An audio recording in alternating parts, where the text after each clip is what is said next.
Woo! We're back to Stan.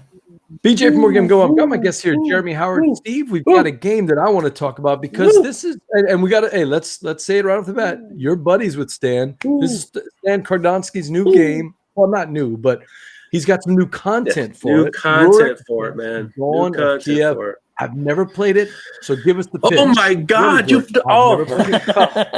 broke Jeremy. You broke Jeremy. Stop the pod. We'll fix all this in post. I'm going to delete that. Oh my God! Oh my God! He's never coming back.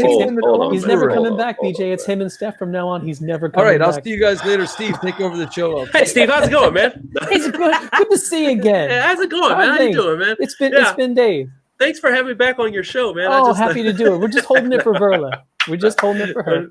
So anyway, this is Rurik of Kiev. I can't remember what the ruler is, but his son, he died. He came back, and he has all these kids, and they're all trying to like fight over the spot. And of course, it's a war. But this is a dudes on the map game, and what you're doing is you're trying to like basically spread yourself around these regions. Depending on player count, you'll have X amount of regions to cover. You're trying to do several things on this action programming board. Now, that's the key to this game. As a matter of fact, I'm going to grab it really quickly. Hold on a second. Steve, have you played Rurik? I have not. Programming is always a bit of a weakness for me in terms of being able to play a game well. So I'm going to be interested in seeing how this one is different than others. Well, Julie says the new edition is going to add a lot more to the game. She's on it. All right. Oh, look, Thomas. Thomas here's is the challenge, Jeremy. Thomas says, convince us. Here we go. Here we go. You ain't got to worry about that. Anyway. So you're placing your little action markers, and those action markers will be the turn order that you're going to go in, or the power that you're going to put into this action. So you say, hey, I'm putting my third power worker, or my fifth power one, or my first one. You'll put it on here, and that will be the action that you'll take. So you'll either attack, which of course is attack, muster, which gathers more troops, move, tax, which means take the whatever the resource is off that part of the board. You have build, which you're going to build different types of buildings, and there's like 3 in the base game. There's 5 in the newer one. This one is scheme cards. The scheme cards actually have little different variations of these, but they also have this thing for attacks, where it's like if you attack, you also may suffer casualties as well. So so when you're placing these things on the board, of course, the higher will go first. So this will push it down the auction board. And so when you put a 5 here, it'll slide this down to the next one, and the 5 will be on top. Now the kicker is, when the 5's on top, it's your 5. So this will be the last action you take. It's not just it's not just the action. It's not just the 5. The 5 is the power, but it will be your initiative as well. I mean, it's just the initiative, but when you take it, it's important, right? So you may want to take a scheme early so you can get cards and figure out what kind of power you want to use. Maybe you get an extra power. Maybe you want to muster your troops, but you don't want to wait too long. Well, guess what? If you put a 2 there, people are going to start to push you out. Right. But what you can do when you place it is bribe and use coins to make up for the difference.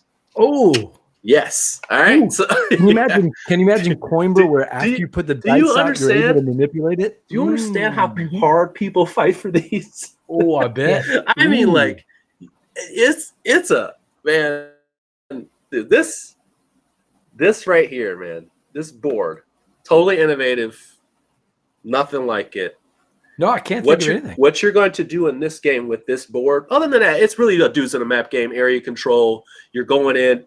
Battles are deterministic. When you do fight someone, the cool little part is you have these scheme decks. When you get your scheme cards, you get to look at 2, choose one, and put it back on the deck. So you know whether that card is a casualty card or not. So that's kind of a cool little tactic that you can have. You've seen the card, so when it's time to fight, you know they got to flip a card. If it's got a casualty on it, you know they lost a troop. So it's kind of like 1 for 1. Like, yes.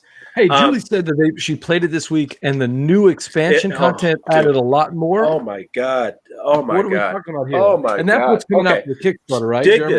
this. I don't even know what the heck I did with this box. I'm so hype about this game.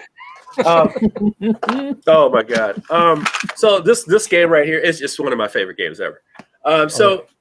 The thing that this added was it added more people from the ancestry line, so it added more of those.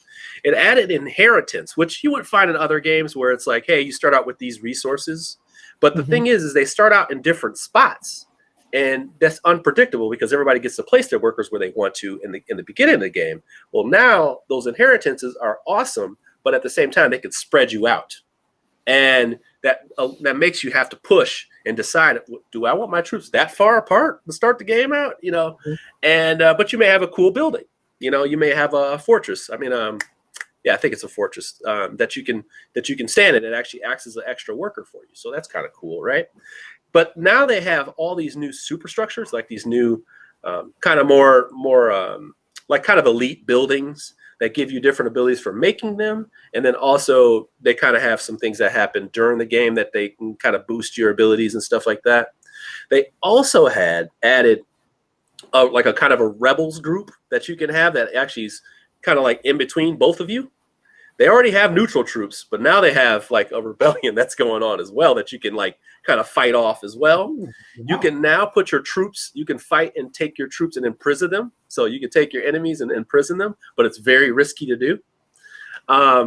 They just added a lot of stuff to this game, and it's gotten beefier. And I mean, you can play with everything in it. When first time I played the expansion, I played it with Stan. We played with everything in it. And I was like, this is complete, dude. Like, this is complete. Like, this is it. Like, he's like, yeah, man. He said, this is it. And I didn't even explain like the board, the scoreboard. They added things to it. So like you have a boat with resources and you add those resources. That's what you're taxing for. So you're trying to fill in the boat so you can get money to, like I said, add and bribe to your board. You also have a board where you keep track of scoring based on how many spots you have adjacent that you have troops in, how many spots adjacent that you have buildings in, and then how many resources are on your boat. There's a lot of things going on here. This is not a light game. It's not a light game. There's no light choices. I would put this at about a 3 to 5 range, and that just in the heart of medium. I'm not going to overextend here, but definitely. Whew. I can see a little bit. I got to play his game. I forgot that it was him, but I just looked it up. Lock Up: A Role Player's Tale. Okay. And you've played Lock Up a million times. A million times, yeah. But I'm kind of seeing some of the elements from that game where there's so much interactivity in choosing what power you're going to use for your little people. Yeah. And you're talking about that power. Stan, I'm seeing the evolution as I play more and more of Stan's games, that he's really starting to explore these mechanics and squeezing as much as he can out of it. I'm going to tell you right now, man, going back to that dice game, it's coming back, man. Shadows, what was that? Shadows of Shadow Kingdoms of Valeria. Oh, yeah. Endless Winter coming. Mm-hmm. Yep. Stan's the man. Stan is the man. Yeah, you said this is complete, Jeremy. Would you say that somebody coming to this new is ready to jump in complete, or do you need to build to it? Yes, because if you're like sort of put like this, if you're not a dudes on the map person like me, I only like 2 games that are dudes on the map. This one and Tsukiyubi. Those are the only 2 I like. Okay. That's a good choice. And this game, I think you would be smart to do both, just because I think the expansion is not going to be expensive. I think it's it's $40. If you get it in retail, I'm sure it might be a little cheaper, but they're going to unlock a ton of stuff for this. So I mean, I have all the stuff that they have unlocked, and yeah, you want it. You want it all. You want it all. All right. So that is Rurik. Is it out on Kickstarter? It's out on Kickstarter. The Stone and Blade Kickstarter is out right now. Rarely do I tell people, man, I'm not doing a preview. I'm doing a sponsor playthrough, but I'm gonna put that one, put my rep on the line on that one. Just back that, bruh. Check that one out. Back that, bruh.